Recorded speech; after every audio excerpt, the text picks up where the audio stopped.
The morning sun of Valaris Prime painted the crystal palace in shades of gold and pink. Princess Lyra sat in the royal gardens, her silver hair flowing in the gentle breeze. She loved this time of day. The flowers were blooming, the birds were singing, and for a few precious hours she could forget that she was royalty. Lyra was the eldest daughter of Emperor Vorath, ruler of the Velari Empire. Her people were tall and graceful, with pale blue skin and eyes that glowed like starlight. They had ruled this corner of the galaxy for thousands of years. But now, everything was changing. A servant appeared at the garden gate. His face was worried.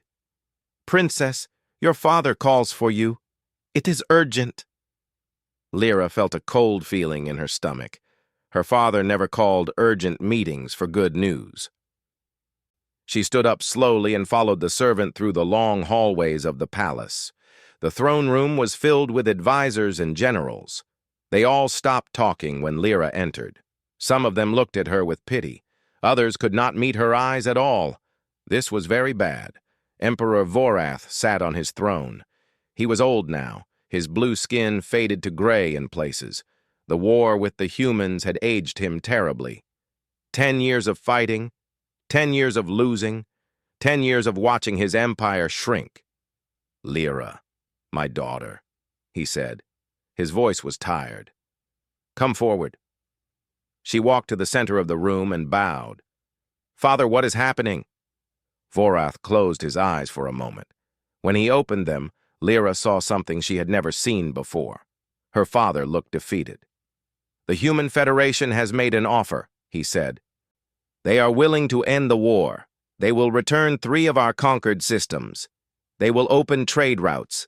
They will sign a peace treaty that will last 100 years. Lyra felt hope rise in her chest. "That is wonderful news, Father. Why does everyone look so sad?" "Because there is a condition." Vorath's hands gripped the arms of his throne. "They want a political marriage. They want to unite our 2 peoples through blood." The hope in Lyra's chest turned to ice.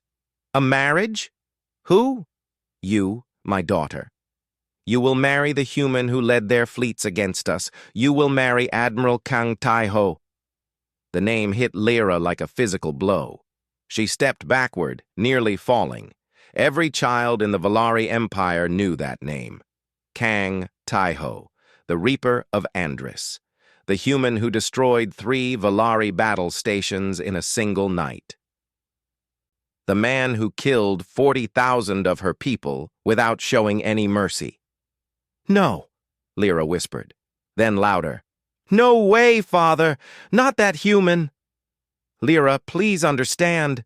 He is a monster!" Lyra's voice echoed through the throne room. "He burned our ships while our soldiers were still inside. He attacked hospitals. He showed no mercy to anyone who surrendered. How can you ask me to marry such a creature?" Vorath stood from his throne and walked down the steps toward his daughter. His old bones creaked with every movement. "I am not asking, Lyra, I am begging. Father, we cannot win this war." Vorath spoke quietly now, so only Lyra could hear. "The humans are too strong.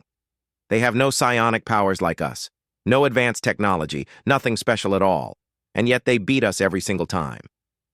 "Do you know why?" Lyra shook her head. "Because they never give up. They never stop. They lose a battle and come back stronger. They lose a fleet and build 2 more. They are like water, Lyra.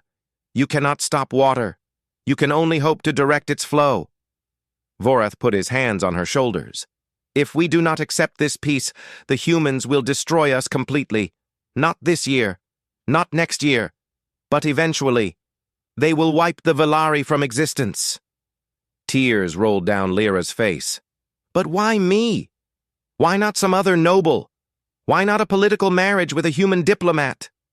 "The humans specifically asked for you, and they specifically offered Admiral Taiho." Vorath looked pained. "I think it is a test. They want to see if we are serious about peace." "Or they want to humiliate us," Lyra said bitterly. "Give our princess to their greatest killer." "Perhaps. But what choice do we have?" Lyra looked around the throne room. The advisors and generals watched her. Many of them had lost family in the war. Many of them had fought against Taiho's fleets and survived only through luck. They all knew what she was being asked to do, and not one of them spoke against it, because they all knew her father was right. "When?" Lyra asked, her voice empty. 30 cycles. The human delegation will arrive in 20 cycles to prepare for the ceremony." 30 cycles. Less than 1 month by human counting. 1 month until she would be given to a monster. "May I go?" Lyra asked. Vorath nodded sadly. "I am sorry, my daughter. If there was any other way—" Lyra did not wait to hear the rest. She turned and walked out of the throne room, holding her head high even as tears streamed down her face. She would not let them see her break. She was still a princess. In her private chambers, Lyra finally let herself fall apart. She collapsed onto her bed and cried until no more tears would come. Then she lay there, staring at the ceiling, thinking about the stories she had heard. Humans were terrifying. Every species in the galaxy knew this. They came from a small, unremarkable planet in a quiet corner of the universe. They had no special abilities. Their bodies were weak compared to most aliens. Their lifespans were short. By all logic, they should have been conquered 1,000 times over. But they were not conquered. They conquered others. The stories said that humans felt no fear. They would charge into battles they could not win. They would sacrifice themselves for strangers. They would hold grudges for generations and never forget an insult. They ate other animals. They kept predators as pets. They found pleasure in dangerous activities. And Kang Taiho was the worst of them all. Lyra had seen recordings of his battles. The human admiral moved through space warfare like it was a game. His strategies were cruel and effective. He found the weak points in Valari defenses and struck them without mercy. He did not accept surrenders easily. He did not take prisoners often. The recording that haunted Lyra's nightmares was from the Battle of Andris.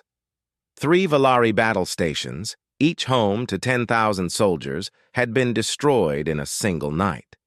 Taiho had used the station's own defense systems against them, turning their shields into prisons and their weapons into executioners. And when it was over, the recording showed Taiho standing on his ship's bridge, watching the stations burn. He was not smiling. He was not frowning. He showed no emotion at all. Like death itself, he simply watched and moved on to the next target. This was the man Lyra would marry. She pulled up more information on her personal screen. Kang Taiho, age 34 by human counting, born on a colony world called New Busan, rose through military ranks faster than any human in history, never lost a major battle, never showed mercy to enemies. There were no personal details, no information about family or friends or hobbies, just war, just death, just victory after victory. Lyra turned off the screen and sat in darkness. Somewhere out there, traveling through space toward her world, was the most dangerous human alive. And in 30 cycles, she would belong to him. She did not sleep that night. She lay awake, watching the stars through her window, wondering which one of those distant lights was his ship, carrying her doom ever closer. The princess of the Valari Empire had faced many fears in her life, but she had never felt terror like this. This was not fear of death. This was fear of living beside a monster who felt nothing, who killed without hesitation, who would become her husband. And there was nothing she could do to stop it. The human ship appeared in the sky like a dark cloud, blocking the sun. It was not the largest ship Lyra had ever seen, but it was the most frightening. The vessel was black and angular, built for war rather than beauty. Weapons covered every surface. Even in peaceful approach, it looked ready to kill. 20 cycles had passed since her father's announcement. 20 cycles of sleepless nights and anxious days. Now the moment had arrived. Kang Taiho was here. Lyra stood on a high balcony of the Crystal Palace, watching the ship descend toward the landing platform below. Thousands of Valari had gathered to witness the arrival. They stood in complete silence, no cheering, no protests, just silent watching, like prey animals observing a predator enter their territory. The ship landed with a soft hiss. For a long moment, nothing happened. The crowd barely breathed. Then the main ramp lowered and humans began to emerge. First came soldiers in black armor, their faces hidden behind helmets. They moved with precision, forming two perfect lines on either side of the ramp. Then came officials in formal clothes, carrying documents and devices. Finally, two figures appeared at the top of the ramp. The first was a woman. She was shorter than Lyra expected humans to be, with long black hair and kind eyes. She wore a formal dress in deep blue and walked with confidence, but not aggression. Something about her seemed almost friendly. Behind her came the monster. Kang Taiho was tall for a human, with broad shoulders and a lean build. His hair was black and cut short in military style. His face was handsome in the human way, with sharp features and a strong jaw. He wore his military uniform, but Lyra noticed something strange. There were no medals on his chest, no decorations at all. For a man who had won so many victories, he dressed simply. But it was his eyes that made Lyra's blood freeze. They were dark brown, almost black, and they moved constantly, scanning, assessing, calculating. As he walked down the ramp, his eyes swept across the crowd, the buildings, the guards, the escape routes. He was not looking at a welcoming ceremony. He was analyzing a potential battlefield. Those eyes found Lyra on her balcony. For one terrible moment, their gazes locked. Lyra felt like she was being examined under a microscope, every weakness noted, every fear catalogued. Then Taiho looked away, continuing his scan as if she was just another part of the landscape. Somehow, that was worse than hate. The formal reception took place in the main hall of the palace. Lyra was forced to stand beside her father as the human delegation approached the throne. Protocol required a precise series of greetings and bows, a careful dance of diplomacy that had been practiced for centuries. The woman introduced herself first. "I am Yun Jisoo, diplomatic liaison for the Human Federation. I carry the authority of our president and our senate. On behalf of all humanity, I thank the Valari Empire for this welcome." Her Valari language was excellent, almost perfect. She bowed in the proper way, showing genuine respect. Several advisors nodded in approval. Perhaps not all humans were barbarians. Then Taiho stepped forward. "Admiral Kang Taiho," he said simply. His Valari was also good, though his accent was stronger than his sister's. He bowed correctly, but briefly. "Thank you for receiving us." That was all. No flowery words, no diplomatic phrases, no expression on his face. Emperor Vorath nodded slowly. "Admiral Taiho, your reputation precedes you. I am aware." Taiho's voice carried no pride, no shame, no emotion at all. "You are welcome in our palace. We hope this marriage will bring lasting peace between our peoples." That is the goal. The awkward silence that followed was broken by Jisoo, who smoothly moved the conversation to practical matters. Lyra watched Taiho as his sister handled the diplomacy. He stood perfectly still, like a statue, only his eyes moving as they continued their endless scanning. Finally, Lyra was introduced. She stepped forward, trying to keep her hands from shaking. "Admiral Taiho, this is our daughter, Princess Lyra," Vorath said. "She will be your wife." Taiho turned to face her fully. Up close, Lyra could see small scars on his face and hands. Battle wounds that human medicine could have easily healed. He had chosen to keep them. He bowed. "Princess." "Admiral," Lyra managed to say. That was the entire exchange. No compliments about her beauty, No words about being honored. No human customs of courtship. Just her title, spoken in that flat voice, as if he was acknowledging a piece of furniture. Lyra had expected cruelty. She could have handled cruelty. But this emptiness was something else entirely. This was a man who looked at his future wife and felt nothing at all.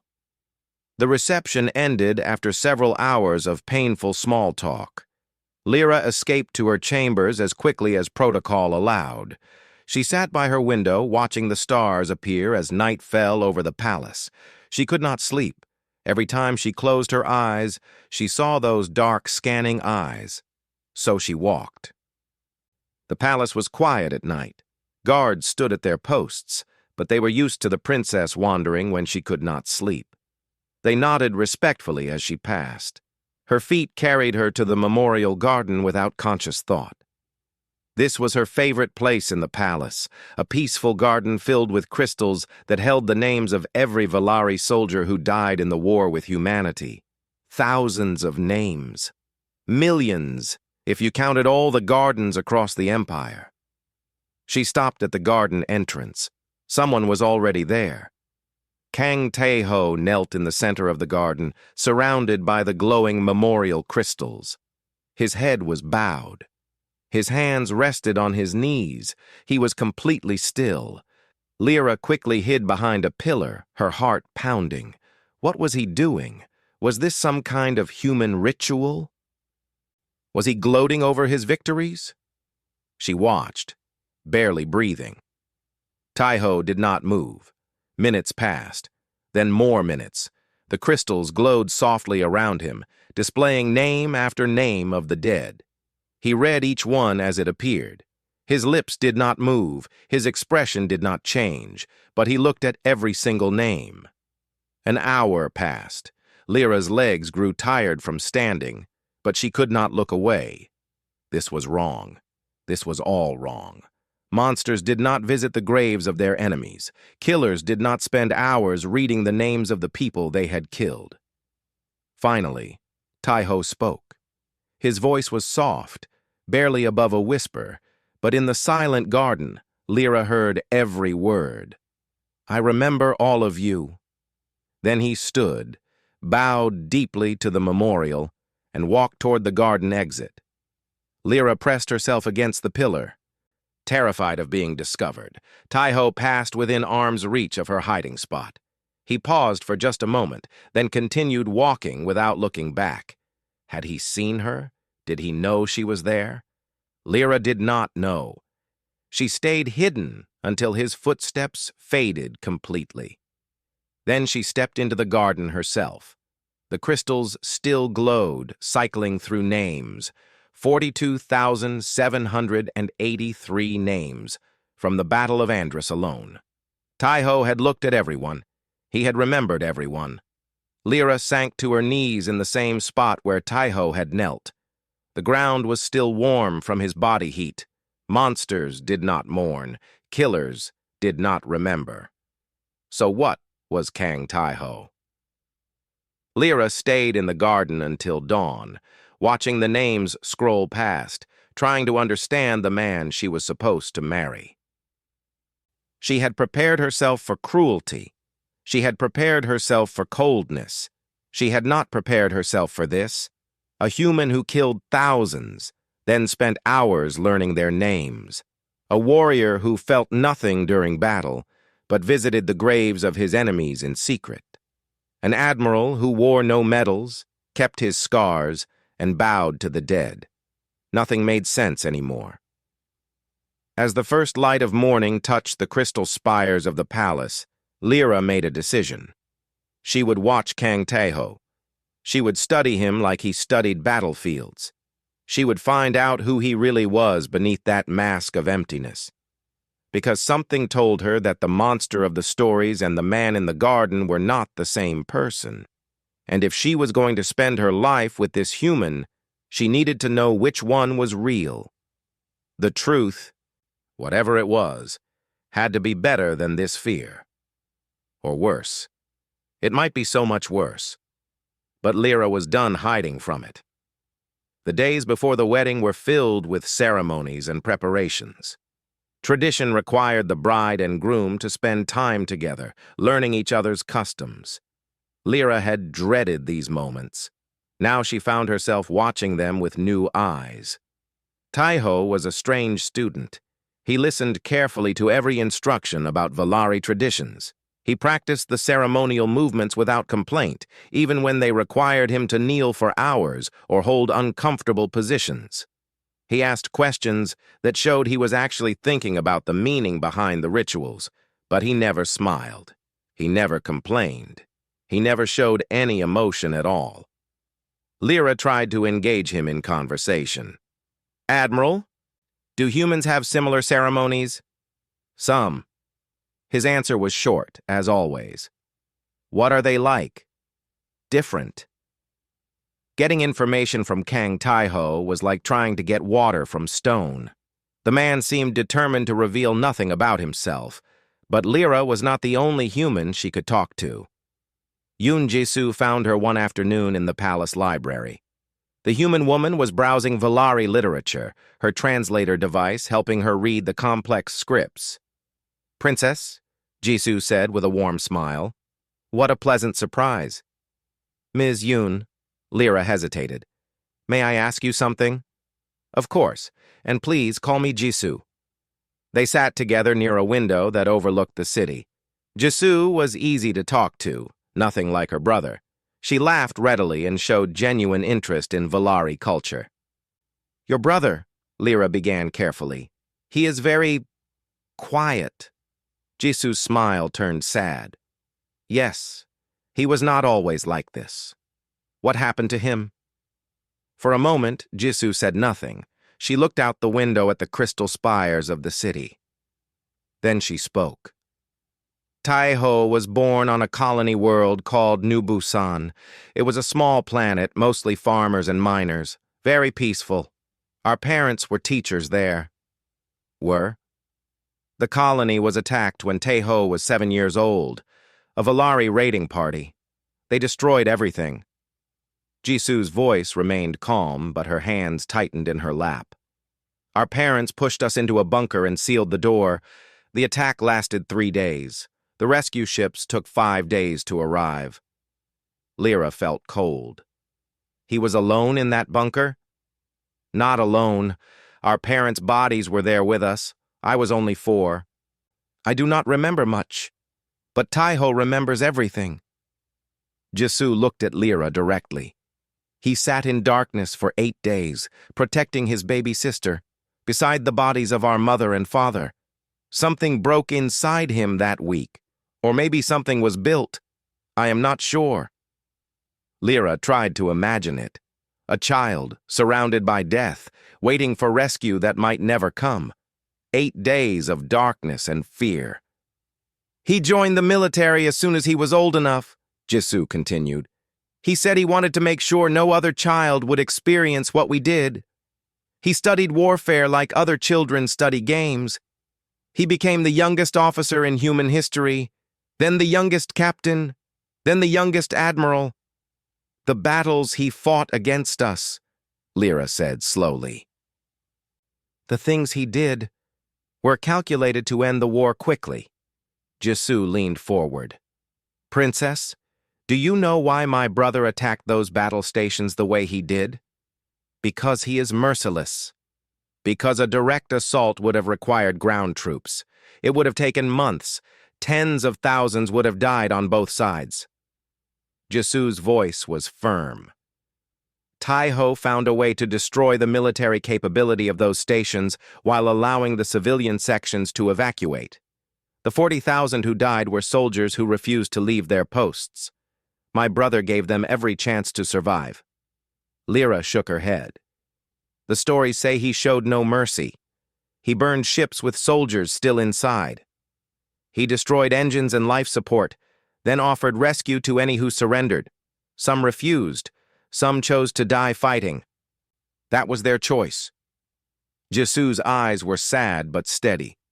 "The propaganda on both sides made my brother into a monster. It was useful. Enemies fear monsters. But the truth is simpler. Tai-Ho ends wars. He does it as quickly and cleanly as possible, because every day a war continues, more innocent people die. Lyra thought about the memorial garden, the man who spent hours learning the names of the dead. He mourns them, she said quietly, the people he kills. Every single one. He has a list on his personal computer. Every soldier who died under his command, every enemy he ordered killed. He reads the list every night before he sleeps.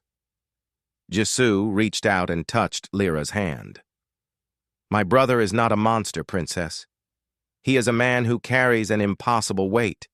He became the thing the galaxy needed to fear so the war could end, so the killing could stop.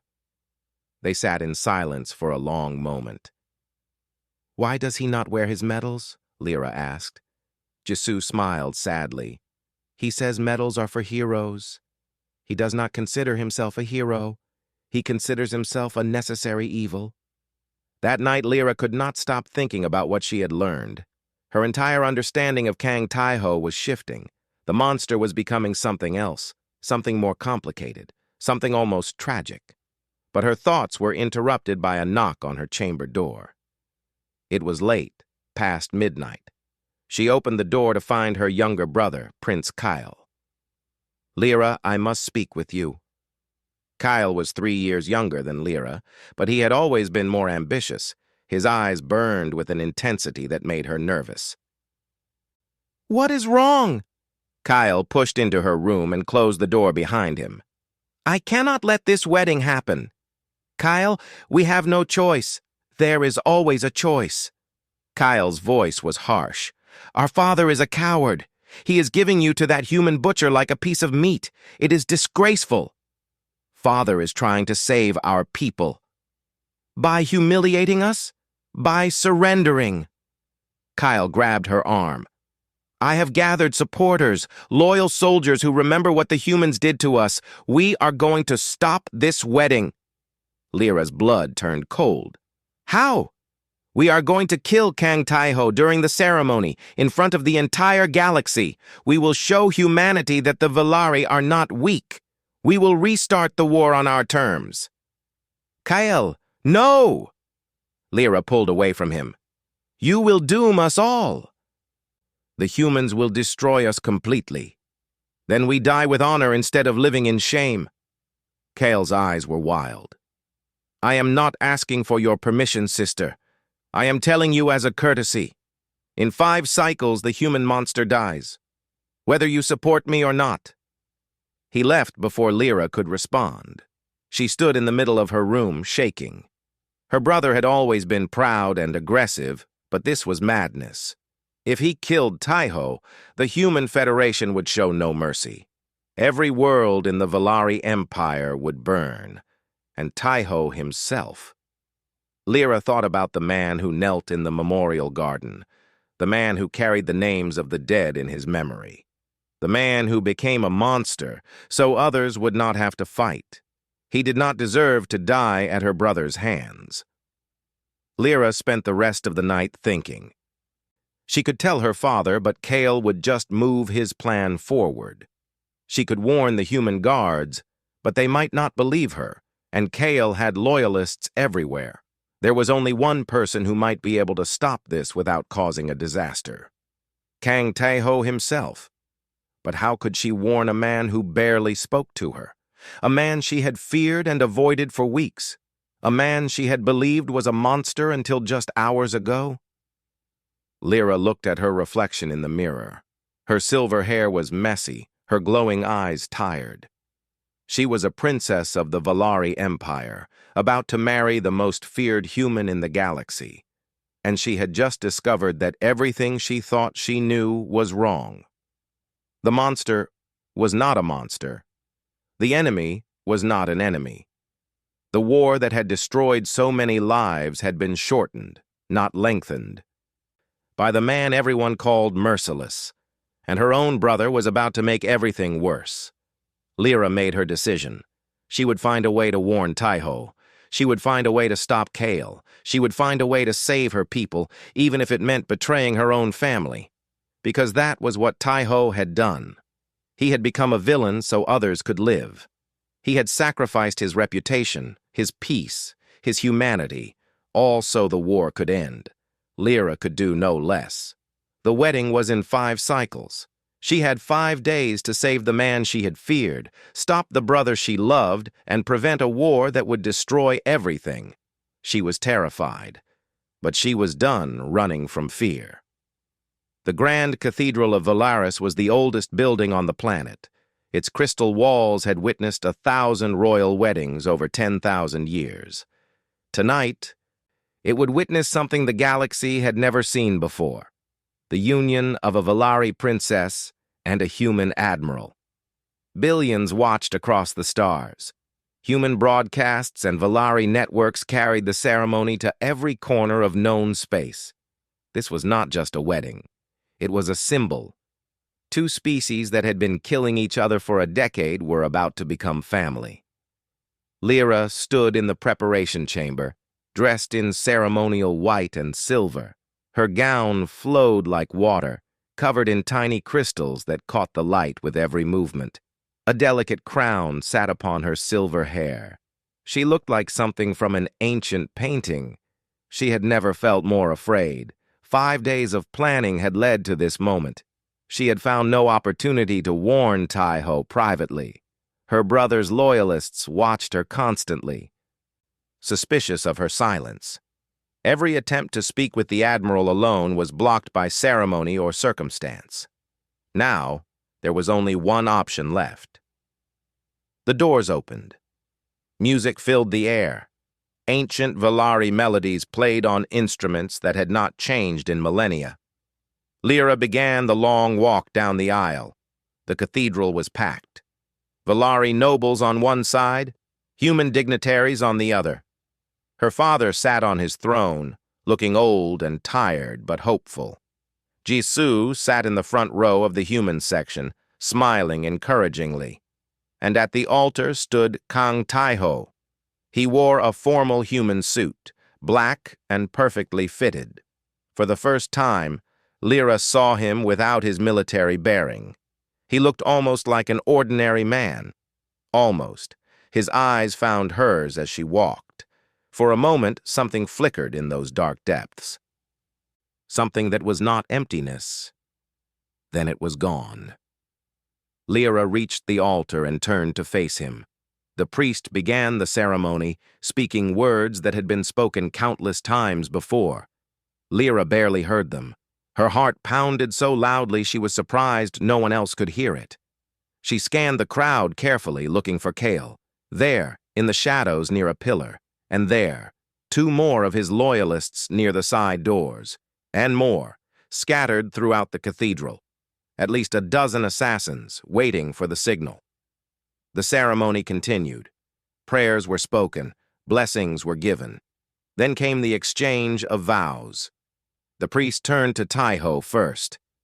"Admiral Kang Taiho of the Human Federation, do you take Princess Lyra of the Valari Empire to be your partner in life? Do you promise to honor this union and work toward peace between your peoples?" Taiho's voice was clear and steady. "I do." The priest turned to Lyra. "Princess Lyra of the Valari Empire, do you take Admiral Kang Taiho of the Human Federation to be your partner in life? Do you promise to honor this union and work toward peace between your peoples?" This was the moment. The assassins would strike after the vows were complete, when Taiho turned to kiss her. They would have one brief moment of vulnerability. Lyra leaned forward as if to speak her vows more intimately. Her lips nearly touched Taiho's ear. She spoke in ancient Valari, a language that had not been used in common speech for centuries, a language she had learned Taiho had secretly studied. "Betrayal comes. Trust me." She pulled back and spoke her public vow. "I do." If Taiho was surprised, he showed no sign. His expression remained the same. But Lyra noticed his weight shift subtly, his stance widening. His hands moved slightly closer to his sides. The priest smiled. Then by the authority vested in me by the Valari Empire and witnessed by the Human Federation, I declare you partners in—" Kale's voice rang out across the cathedral. "Stop this abomination!" Everything happened at once. Assassins burst from the crowd, energy blades humming to life. Guards shouted and reached for weapons. Nobles screamed and dove for cover. The careful order of the ceremony dissolved into chaos. But Lyra was watching Taiho. The human moved like nothing she had ever seen. One moment he was standing at the altar. The next, he was between her and the nearest assassin. His hand shot out, grabbing the attacker's weapon arm and twisting. The energy blade fell. The assassin followed, unconscious before he hit the ground. Two more came from the sides. Taiho spun, using the first attacker's body as a shield. He moved through the chaos like water through rocks, always flowing, never stopping. 3 assassins down. 4. 5. Lyra watched in horrified amazement. She had seen recordings of Taiho's battles, but recordings could not capture this. The man was not fighting. He was conducting a symphony of violence, and every movement was perfect. A blade came close to his shoulder. He twisted, but not quite fast enough. The energy weapon sliced through his suit and into his flesh. Taiho did not even flinch. He grabbed the attacker's wrist, broke it with a simple twist, and continued moving. Blood soaked through his black suit. He ignored it. More guards were engaging now, both Valari and human. The assassins were outnumbered, but they were fanatics. They would not stop until they were dead. Then Kale himself appeared, pushing through the chaos toward the altar.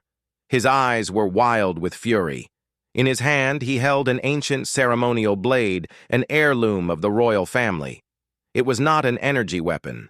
It was simple metal, sharp enough to cut through bone. "Monster!" Kyle screamed. "I will kill you myself!" He charged at Taiho. The Admiral turned. For one frozen moment, Lyra saw him calculate the distance, the angle, the force. She saw his hand move toward Kale's throat, ready to end the threat permanently. Then Taiho looked at her. Something passed between them. An understanding. A choice. Taiho shifted his movement. Instead of striking Kale's throat, he caught the prince's arm, redirected his momentum, and slammed him to the ground. The ceremonial blade clattered away. Taiho's knee pressed into Kale's back, pinning him, but not injuring him. Then the Admiral did something that shocked everyone in the cathedral. He looked at Lyra and spoke. "Your brother, your judgment." Lyra stared at him. Blood dripped from his shoulder wound. Guards were still subduing the remaining assassins around them. The entire galaxy was watching through the broadcast cameras. And Kang Taeho, the Reaper of Andrus, the most merciless human alive, was offering her the right to decide her brother's fate. Lyra understood then. This was not mercy by accident. This was mercy by choice. Taiho could have killed Kale instantly. It would have been justified. No one would have blamed him. But he knew what it would mean to Lyra. He knew what it would mean for the peace they were trying to build. So he held back his killing blow and gave the decision to her. The monster was not merciless. He simply chose when to show mercy. "Take him to the prison cells," Lyra said, her voice stronger than she felt. "He will face proper trial." Guards rushed forward to take Kale away. The prince screamed curses as he was dragged out, but Lyra barely heard him. She was looking at Taiho, seeing him truly for the first time. He was still bleeding, still standing perfectly straight, still showing no pain, no exhaustion, no satisfaction at his victory. But when he looked at her, she saw something new in his eyes. Respect, perhaps even gratitude. "We should finish the ceremony," he said quietly. Lyra almost laughed. The cathedral was in chaos.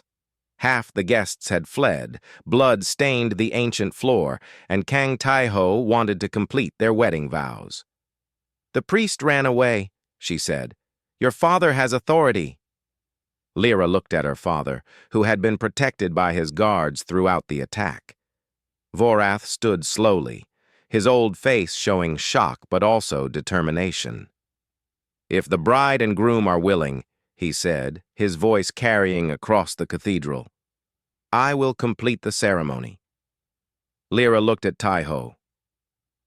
"Are you willing? Are you?" She thought about everything she had learned. The boy in the bunker, the admiral who mourned his enemies, the warrior who chose mercy when killing would have been easier. "Yes," she said, "I am." Vorath spoke the final words of the ceremony. "Then by my authority as emperor, I declare you partners for life. May your union bring peace to our peoples." There was no applause, no celebration, just silence and the distant sound of guards securing the cathedral. But it was done. Lyra was married to Kang Taiho, and for the first time since this nightmare began, she was not afraid. 3 years had passed since the wedding that shocked the galaxy. The human-Valari alliance had grown into something no one expected. Former enemies served together on joint vessels. Trade routes flourished between worlds that had once bombed each other. Cultural exchange programs brought humans to Valari academies and Valari to human universities. Children on both sides grew up without knowing the fear of war. And at the center of it all stood Admiral Lyra Kang, formerly Princess Lyra of the Valari Empire. She had taken her husband's name not out of tradition but out of choice. The name Kang had once made her people tremble with fear. Now she wanted them to see that name differently. She wanted them to see what she had learned to see. Today, Lyra stood on the bridge of the joint flagship New Dawn, watching the stars streak past as the ship traveled through hyperspace. They were responding to a distress call from a neutral colony under attack by raiders. It was dangerous work, but neither she nor her husband had ever chosen the safe path. Taiho stood beside her, studying tactical displays. 3 years of marriage had not softened him. He still rarely smiled. He still spoke in short sentences. He still scanned every room like a battlefield. But Lyra had learned to read him in ways no one else could. The slight relaxation of his shoulders when she entered a room, the way his hand found hers during quiet moments, the hours he spent learning to cook Valari dishes, failing spectacularly every time but never giving up, the tears he shed alone at night when he thought she was sleeping, for the soldiers who died under his command. Kang Taiho was not merciless. He was simply a man who had seen too much death too young and had built walls around his heart to survive. Lyra had spent 3 years gently finding doors in those walls. "We arrive in 30 minutes, Taiho said, his eyes still on the display. "How bad is it?" "The raiders have heavy weapons. The colony has no military. It will be difficult." Lyra moved to stand beside him. "Difficult. Not impossible." "No, not impossible."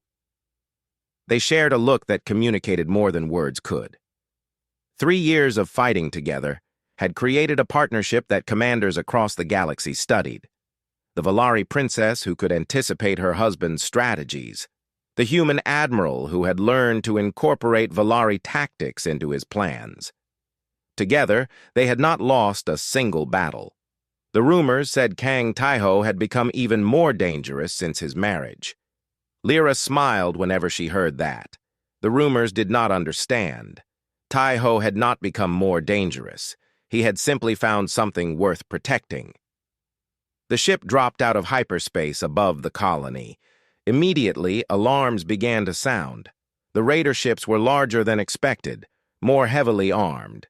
This was not a simple pirate attack. This was an organized military operation. "All hands to battle stations," Taiho ordered. His voice was calm, as always. "Lyra, take command of the fighter wings. I want defensive formation around the colony while we deal with the capital ships." "Understood." Lyra moved to her own command station. This was their rhythm. Taiho handled the big picture. She handled the details. Together they covered every angle. The battle was brutal. The raiders fought with desperation, knowing that surrender to the Alliance meant prison. The New Dawn took hit after hit, shields flickering. Twice, Lyra had to lead her fighter wings into suicide runs against raider weapons platforms. But slowly, inevitably, the tide turned. 3 hours later, the last raider ship surrendered. The colony was saved. The New Dawn had survived, though barely.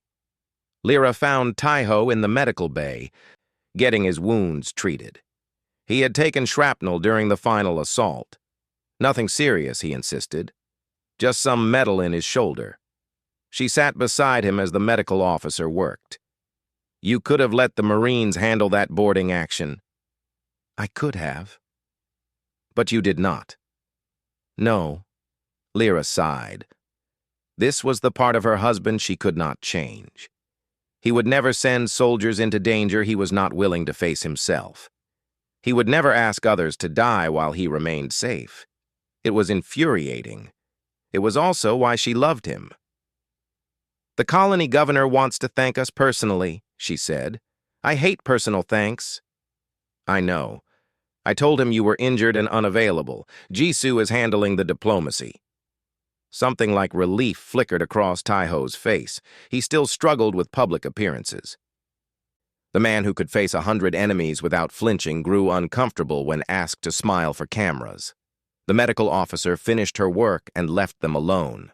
Lyra leaned against her husband, careful not to disturb his fresh bandages. "Do you remember our wedding?" she asked. "I remember everything. You could have killed Kyle. No one would have blamed you."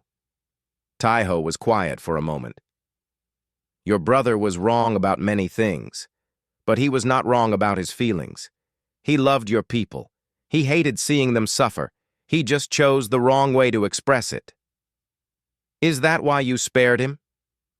"Partly." Taiho's arm came around her shoulders. "Mostly, I spared him because you asked me to trust you, and I did." Lyra smiled. Her brother was still in prison, serving his sentence, but he was alive. He had been allowed to keep his dignity, and slowly, over 3 years, he had begun to change. The last letter he sent actually acknowledged that the Alliance had brought peace. It was a start. "What are you thinking about?" Taiho asked. Lyra looked out the medical bay window at the stars. "I am thinking about how afraid I was. When my father first told me about the marriage, I thought I was being given to a monster. I thought my life was over. And now I wonder what my life would have been without you." She turned to face him. "You are not what anyone expected, Kang Taeho. Not what the galaxy expected. Not what I expected." "What am I?" Lyra thought about the question. She thought about the boy who survived 8 days in darkness, the admiral who carried the names of the dead, the warrior who offered mercy when death would have been easier, the husband who spent hours trying to cook her favorite foods and laughed, actually laughed when they turned out terrible. "You are human," she finally said. "That is what makes your species terrifying. Not cruelty, not mercilessness. You are terrifying because you can be anything. Gentle or fierce, forgiving or relentless, kind or cold. You adapt, you change, you become whatever the moment requires." Taiho considered this. "Is that a compliment?" "It is the truth." Lyra kissed him softly. "I spent my whole life hearing that humans were monsters. Now I understand. You are not monsters. You are something more dangerous. You are infinite. And I am very glad I get to spend my life with one of you." The flagship continued its journey through the stars. Ahead lay more challenges, more battles, more chances to prove that enemies could become family. Behind lay a galaxy watching in amazement as 2 species learned to trust each other. And at the heart of it all, a human who taught an alien what humanity really meant. Years later, historians would write about the Kang Alliance, as it came to be known. They would analyze strategies and treaties and political movements. They would debate whether peace was inevitable or manufactured, but the people who lived through it remembered something simpler. They remembered a princess who was afraid to marry a monster. They remembered a monster who turned out to be a man. They remembered a wedding interrupted by violence and completed in blood.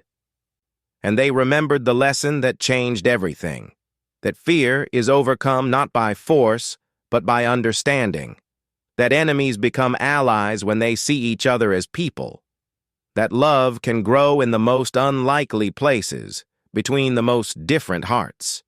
Humanity had always been good at the impossible. That was what made them terrifying. That was what made them wonderful.